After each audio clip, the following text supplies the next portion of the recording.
தமிழகத்தில் அதிமுக தலைமையிலான மெகா கூட்டணி 39 தொகுதிகளிலும் மாபெரும் வெற்றி பெறும் என்று முதலமைச்சர் எடப்பாடி பழனிசாமி நம்பிக்கை தெரிவித்தார். இதை பொறுத்துக் கொள்ள முடியாமல் ஸ்டாலின் பொறாமையில் ஏதேதோ பேசி வருவதாகவும் அவர் சாடினார்.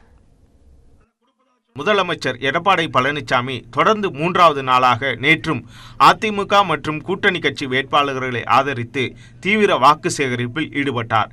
இதன் ஒரு பகுதியாக திருவள்ளூர் நாடாளுமன்ற தனி தொகுதியில் அதிமுக வேட்பாளர் வேணுகோபாலை ஆதரித்து பரப்புரை செய்தார்.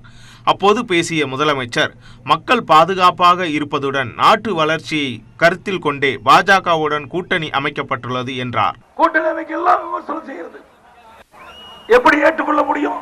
திமுக தலைமையில் தான் கூட்டணி அமைச்சிருக்கிறீங்க. வைகோ எப்படி விமர்சனம் செஞ்சாரு? கடுமையா விமர்சனம் செஞ்சார். யாரும் அந்த அளவுக்கு விமர்சனம் செய்யவில்லை. அந்த அளவுக்கு விமர்சனம் செய்தவர் வைகோ. அவரை உங்களுடைய கூட்டணியில அங்க வைக்கிறது.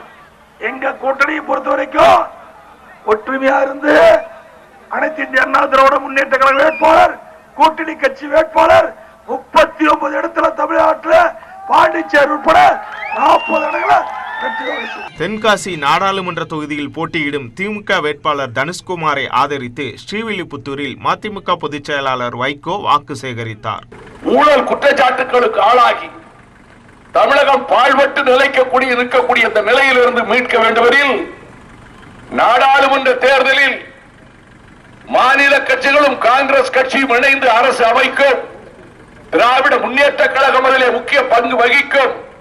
தருமபுரி நாடாளுமன்ற தொகுதியில் பாமக சார்பில் போட்டியிடும் அன்புமணி ராமதாசுக்காக அமைச்சர் KP அன்பழகன் கிராமமாக சென்று வாக்கு சேகரித்தார். காரிமங்கலம் தாலுகாவிற்கு உட்பட்ட மல்லிக்குட்டை, பேகாரஅள்ளி பகுதிக்கு சென்று ஆதரவு திரட்டினார். பின்னர் நியூஸ் 18 தமிழ்நாடு செய்திக்காக பிரத்யேகமாக பேட்டியளித்த அன்புமணி தனது முயற்சியால் தருமபுரி மாவட்ட நீர் ஆதாரம் பெருகப் போவதாக தெரிவித்தார். காவிரி உபரி நீர் ஒகேனக்கலிலிருந்து நீரேற்று மூலமாக தருமபுரி மாவட்டத்தில் அனைத்து ஏரி குளங்களில் நிரப்ப வேண்டும் என்று ஒரு திட்டத்தை நிறைவேற்ற வேண்டும். இதற்கு கிட்டத்தட்ட 300 TMC தண்ணீர் தான் தேவைப்படுகிறது. இதற்கு 10,20,000 பேரிடம் கையெழுத்து வாங்கி முதலமைச்சர் அவர்களை சந்தித்து 3 முறை வலியுறுத்தி நேற்றைய முன்தினம் முதலமைச்சர் அவர்கள் இங்கே வருகை தந்த நேரத்தில் இந்த திட்டத்தை அவர் அறிவித்தார்கள். நாகை மாவட்டம் கீழ்வேலூரில் அதிமுக சார்பில் செயல் வீரர்கள் கூட்டம் நடைபெற்றது. இதில் நாடாளுமன்ற தொகுதி பொறுப்பாளரும் தமிழக உணவுத்துறை அமைச்சருமான காமராஜ் பங்கேற்றார். பின்னர் பேசுகையில் அமமுக விரைவில் காணாமல் போகும் என கூறினார். வேடிக்கை இல்லாத செய்தி. அவருடைய ஆசையா இருக்கலாம். அதிமுக தொண்டர்லாம் ஒன்னாதான் இருக்கும். அது இங்கே வேற இணையத்துக்கு எங்க வேலை என்ன இருக்கு? அவர் எங்க இருக்க? கட்சி ஏதோ ஆளியத. அதிமுக சார்பில் சிவகங்கை நாடாளுமன்ற தொகுதியில் பாஜக தேசிய செயலாளர் ராஜா போட்டியிடுகிறார். புதுக்கோட்டை மாவட்டம் ஆலங்குடியில் நடைபெற்ற செயல் வீரர்கள் கூட்டத்தில் இவரை தமிழக சுகாதாரத்துறை அமைச்சர் விஜயபாஸ்கர் அறிமுகம் செய்து வைத்து பேசுகையில், சிவகங்கையில் 1000 கார்த்தியை நிறுத்தினாலும் காங்கிரஸ் வெற்றி பெற முடியாது என்றார். பின்னர் பேசிய ராஜா தனது வெற்றியை காங்கிரசால் தடுக்க முடியாது என்றார்.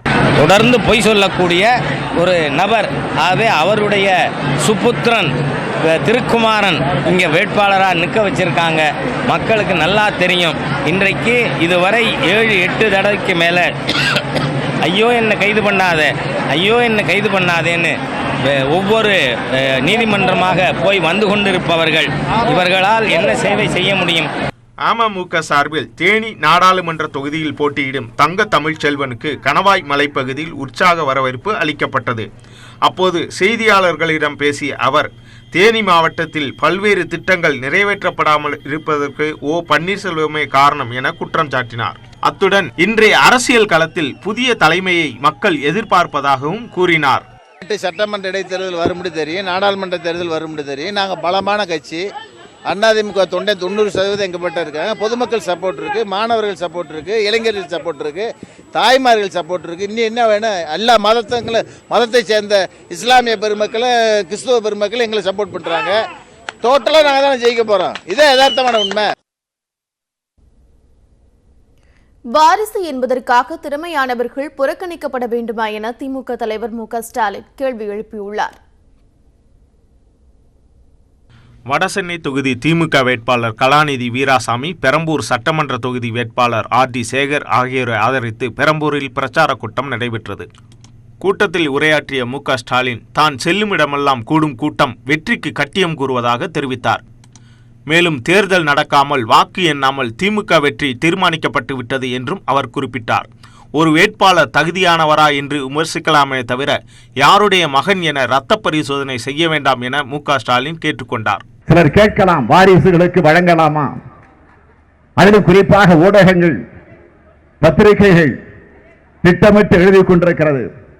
வாரிசுகள் என்கிற காரணத்தால் திறமைசாலைகள் மறுக்கப்பட முடியுமா? மனசாட்சி உள்ள ஊடகங்கள் இதற்கு பதில் சொல்லியாக வேண்டும். கழகம் நிறுத்தி இருக்கக்கூடிய வேட்பாளர்கள் தகுதி வாய்ந்தவர்களா இல்லையா, அது பற்றி விமர்சியுங்கள், அது உங்கள் உரிமை. ஆனால் ரத்த பரிசோதனை செய்ய வேண்டாம், அது உங்களுக்கு அந்த உரிமை கிடையாது. தமிழகத்தில் வீட்டை கொளுத்துகின்ற அதிமுகவின் நெருப்புக்கு டெல்லியிலிருந்து பிரதமர் மோடி எண்ணெய் ஊற்றுவதாக குற்றம் சாட்டிய MK ஸ்டாலின், திட்டங்களுக்கு அடிக்கல் மட்டுமே நாட்டுகின்ற பிரதமராக மோடி இருப்பதாகவும் விமர்சித்தார். இந்திக்கும் சமஸ்கிருதத்துக்கும் வால் பிடிப்பத எடப்பாடி பழனிசாமி தடுக்க முடியல. எய்ம்ஸ் மருத்துவமனைய அடிக்கல் நாட்டுறதுக்கு 5 வருஷம் ஆகுது.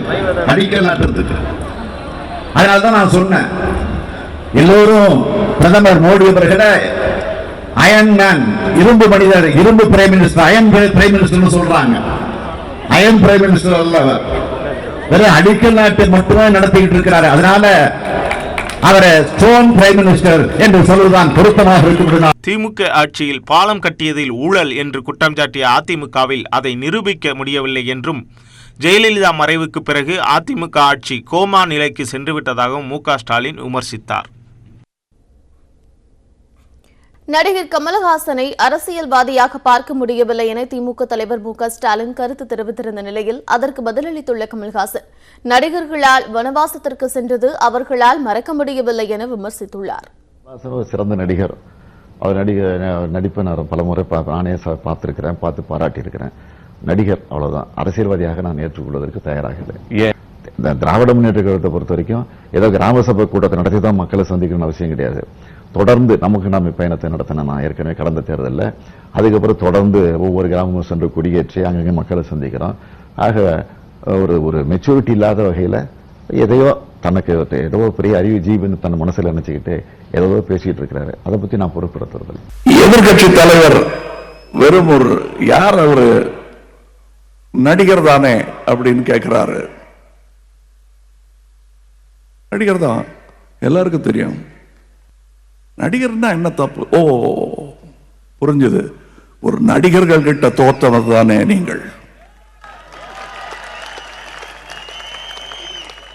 பல வருடங்கள் வனவாசத்தில் உங்களை அனுப்பி வைத்ததே ஒரு நடிகர் தானே. இங்க இன்னொரு நடிகன் சட்டசபைக்கு வந்துடுவானோங்கிற பயம். நானும் சட்டசபைக்கு போறேன்னு ஸ்பெல்லிங்க மாத்தி போட்டுக்கிட்டாங்க. அது சட்டை சபையாக மாறிவிட்டது. பல பேர் சட்ட கிழியுதுங்க.